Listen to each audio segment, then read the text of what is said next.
કે જેના મારી કૃતિનું નામ મનુષ્યમાં ઉત્સર્જન તંત્ર છે. આપણા શરીરમાં કેટલાક રકમો રચના છે તેને બહાર કાઢવા માટે ઉત્સર્જન તંત્ર રચવામાં આવે છે. ઉત્સર્જન તંત્રમાં મૂત્રપિંડ, મૂત્રવાહિની, મૂત્રાશય, મૂત્રનાળ અને મૂત્રક્ષેત્ર આવેલા હોય છે. મારી કૃતિનું નામ જે જર્મિનેશન છે.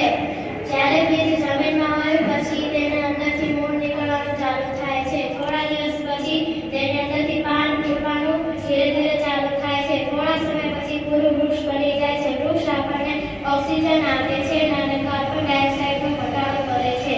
કૃતિનું નામ જંગલ બચાવો છે. જો જંગલો અદૃશ્ય થઈ જાય તો હવામાં કાર્બન ડાયોક્સાઇડનું પ્રમાણ વધી જાય છે. જંગલ સ્વરૂપે પૃથ્વીનું તાપમાન પણ ઘટાડી શકે છે.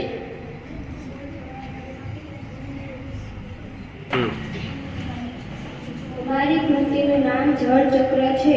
સૂર્યના કિરણો દરિયામાં પડવાથી દરિયાનું પાણી ગરમ થાય છે અને વરાળ બને છે. વરાળ અને ધૂળ ભેગા થઈને વાદળ બને છે અને વરાળનો ઠંડો પવન ફેલાય છે અને વરસાદ આવે છે. પછી આજુબાજુના વિસ્તારમાં પાણી ભરાઈ જાય છે અને પાછું પાણી નદીમાં જાય છે અને પાછું દરિયામાં જાય છે. આમને આમાં આ સતત ક્રિયા ચાલુ રહે છે જેને જળચક્ર કહે છે. મારી કૃતિનું નામ ચંદ્રયાન છે. આપણે જાણીએ છીએ કે આપણો દેશ ભારત વિજ્ઞાન અને ટેકનોલોજીમાં ખૂબ જ આગળ વધી રહ્યો છે. આપણા દેશ ભારતમાં 14 જુલાઈ 2023 ચંદ્રયાન 3 ચંદ્ર ઉપર મોકલવામાં આવ્યું હતું. તે માટેનું અમે ચંદ્રયાન 3નું નાનકડું મોડલ બનાવ્યું છે.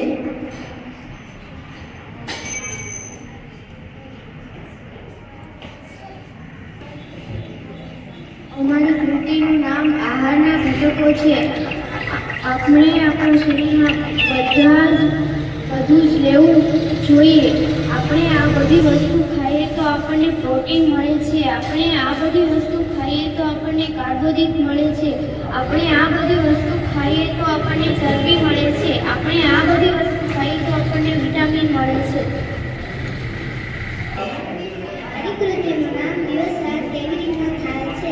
પૃથ્વી પોતાની દૈનિક ગતિના લીધે જ રાત દિવસ થાય છે. પૃથ્વી પોતાની ધરી ઉપર નમેલી અને આડી હોવાથી તેના અર્ધભાગમાં દિવસ અને અર્ધભાગમાં રાત હોય છે. જો પૃથ્વી ફરતી ન હોય તો તેના અર્ધભાગમાં દિવસ અને અર્ધભાગમાં રાત હોય, પરંતુ તેમ બનતું નથી. પૃથ્વી 24 કલાકમાં બધા જ સ્થળો અંધારામાંથી અજવાળામાં અને અજવાળામાંથી પાછા અંધારામાં આવી જાય છે. પૃથ્વીની ધરી પર નમન હોવાના લીધે દિવસ રાતમાં ફેરફારો થાય છે. અમારી કૃતિનું નામ જ્વાળામુખી છે. જ્વાળામુખી કેવી રીતે વિસ્ફોટ થાય છે એ તમને ખબર હશે, તો અમે તેનો નાનો એવો પ્રયોગ કરીને દેખાડશું.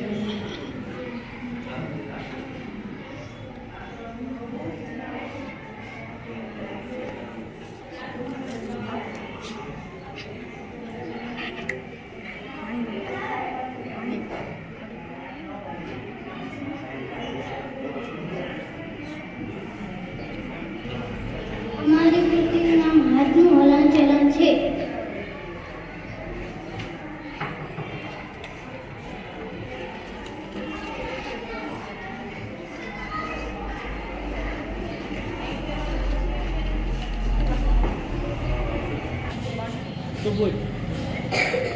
હાથ ફૂલાય છે ત્યારે સ્નાયુ અહીં ફૂલાય છે ત્યારે હાથ હલે છે. મારી કૃતિનું નામ પુષ્પના પ્રકાર છે. પુષ્પના કુલ 6 પ્રકારો છે. પરાગાશય, શ્રીકેસર, પુષ્પેશ્વર, પુષ્પદાન, વજ્રપત્ર, દંપત્ર.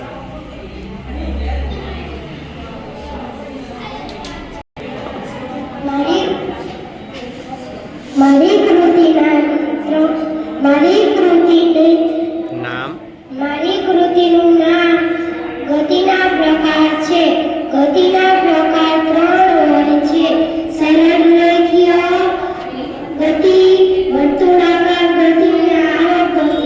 વર્તુળાકાર ગતિ એટલે જે સીધી રેખામાં ગતિ કરે છે તે, અને વર્તુળાકાર ગતિ એટલે જે ગોળ કરે છે તે, અને આવક ગતિ એટલે જે આવે છે જાય છે તે. નમસ્તે, મારું નામ નીલોફર અસમાન કાદરશી છે. હું તમને સૌપ્રથમ સૂર્યગ્રહણ વિશે સમજાવીશ.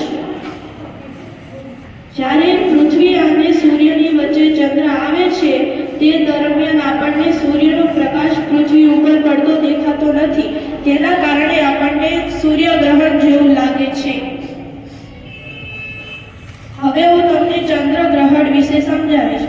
જ્યારે ચંદ્ર ફરીને પાછો આવે છે ત્યારે સૂર્યનો પ્રકાશ ચંદ્ર ઉપર પડતો નથી અને ચંદ્રનો પ્રકાશ પૃથ્વી ઉપર પડતો નથી. તેના કારણે આપણને ચંદ્રગ્રહણ જેવું લાગે છે. મારી કૃતિનું નામ ટપક સિંચાઈ પદ્ધતિ છે. ટપક સિંચાઈ પદ્ધતિમાં ટીપે ટીપે પાણી મૂળમાં પહોંચે છે અને પાણીનો બગાડ ઓછો થાય છે.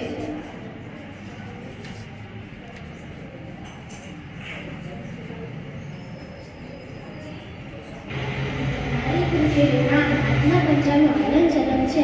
આપણા પંજામાં કેવી રીતે હાડકા આવેલા છે એ આજે આપણે જોશું અને આંગળીઓમાં પણ સ્નાયુ હોવાથી આપણા હાથ હલનચલન કરે છે.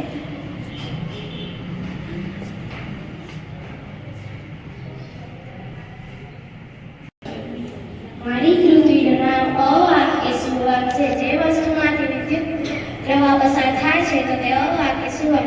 અમે અહીંયા એક વસ્તુ રાખીને જોઈશું છે.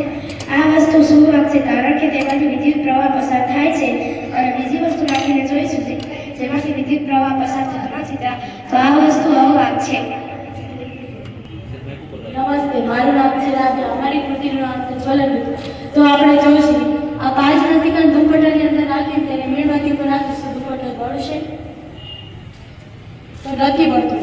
આ છે એક પ્લાસ્ટિકનો કપ, તેના અંદર થોડું પાણી છે, તેને મીણબત્તી પર રાખીશું. બળશે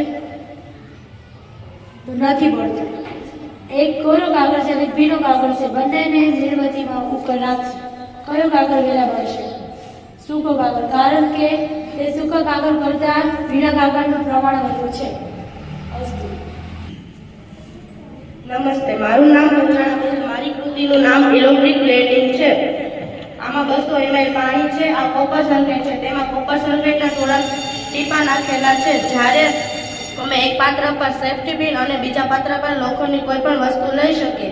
જ્યારે આપણે તેને અંદર નાખીશું ત્યારે વિદ્યુત પ્રવાહ પસાર થવાનું ચાલુ થશે અને અંદર કોપર અને સલ્ફેટ બંને જુદા પડશે. જ્યારે કોપરનું સેફ્ટી પિન પર તેનું પડ ચડી જશે. નમસ્તે, મારી કૃતિનું નામ શું પ્રવાહીમાં શું વાક્ય મતવાક છે. આપણે પાણીની અંદર બોલીએ તો શું બનવું શરૂ થશે તેને શું વાક કહેવાય. શું વાક કહેવાય. તેની અંદર આપણે બોલીએ તેને બનવું શરૂ થતો નથી તેને મંદ વાક કહેવાય છે. મારી કૃતિનું નામ છે પ્રકાશ. વનસ્પતિમાં પ્રકાશ ઉતરે છે. સૂર્યના કિરણો વનસ્પતિ ઉપર પડે છે તે વનસ્પતિ કાર્બન ડાયોક્સાઇડ લેશે અને ઓક્સિજનને બહાર કાઢે છે અને વનસ્પતિ એક જ એવું જીવ છે કે જાતે ખોરાક બનાવે છે. મારી કૃતિનું નામ ફેફસાનું મોડલ છે. ફેફસાનું મોડલ એટલે નાસિકા છિદ્રમાંથી શ્વાસ નાસિકા કોટરમાં જાય છે. નાસિકા કોટરમાંથી શ્વાસ નળીમાં જાય છે. પછી ફેફસામાં જાય છે હવા. પછી ફેફસા ઉરસ ગૃહમાં આવેલા હોય છે. મારી કૃતિનું નામ ગ્લોબલ વોર્મિંગ છે. ગ્લોબલ વોર્મિંગ એટલે પૃથ્વીના વાતાવરણને ગરમ કરનારું ઉષ્ણતાનું મુખ્ય કારણ ગ્રીન હાઉસ ઇફેક્ટ છે. ગ્રીન હાઉસ ઇફેક્ટ એટલે કે સૂર્યના કિરણો સાથે આવતી ગરમીને વાતાવરણમાં આવ્યા પછી પૃથ્વી પર અથડાઈને પરાવર્તન પામી પછી અવકાશમાં ન જવા દેવાય તેવી સ્થિતિ. ગ્લોબલ વોર્મિંગના મુખ્ય પરિબળો CO2, મિથેન જેવા ગ્રીન હાઉસ વાયુઓ પૃથ્વી પર વધતા ગ્લોબલ વોર્મિંગના મુખ્ય પરિબળો છે. તેની સીધી અસર દરિયાઈ સપાટીના વિસ્તરણ, પીગળતા બરફ, ગ્લેશિયર્સ, આગધારી આબોહવા પરિવર્તન પર પડે છે. તે જીવન પર વધતા મૃત્યુના જોખમને રજૂ કરે છે. તે માનવ જીવનની વધતી જતી માંગના કારણે 20મી સદીના મધ્યથી તાપમાનમાં ઘણો વધારો થયો છે, જેના કારણે વાતાવરણમાં ગ્રીન હાઉસ ગેસની સાંદ્રતામાં પણ વધારો થયો છે. મારી કૃતિનું નામ ભૂમિના સ્તરો છે. સામાન્ય પ્રમાણે નરમ છિદ્રાવાળું અને પાણીમાં પ્રમાણ જાળવી રાખે છે. આ ભૂમિને ઉકેરી ભૂમિ અથવા એ સ્તર કહે છે.